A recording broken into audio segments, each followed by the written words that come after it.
याजूज माजूज का जिक्र कुरान और हदीस में मौजूद है। ये दो कौमें हैं जिन्हें बहुत ताकतवर, फसाद फैलाने वाले और दुनिया के आखिर में आकर बड़े पैमाने पर तबाही मचाने वाली कौमों के तौर पर बयान किया गया है। उनका जिक्र मुख्तलिफ तौर पर आता है, लेकिन असल कहानी हज़रत ज़ुल्करनैन के साथ जुड़ी हुई है। याजूज माजूज की कहानी। हज़रत ज़ुल्करनैन एक अजीम बादशाह थे जो मुख्तलिफ इलाकों में सफ़र करते हुए एक जगह पहुँचे जहाँ लोगों ने इन्हें बताया कि वहाँ दो कौमें याजूज और माजूज आकर तबाही मचा देती हैं।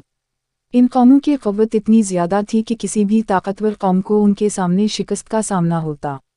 हज़रत ज़ुल्करनैन ने इन कौमों को रोकने के लिए एक दीवार बनवाई ताकि वो बाहर ना आ सकें। ये दीवार उनके लिए एक मजबूत रुकावट बन गई। इस दीवार को सद ज़ुल्करनैन कहा जाता है। कुरान में सूरा अल-कहफ़ 18 से 94 में इसका जिक्र है। याजूज माजूज कब आएंगे? कुरान और हदीस के मुताबिक याजूज माजूज का खरूज क़यामत के करीब होगा, जब दुनिया में फसाद और ख़राबियाँ बढ़ जाएंगी।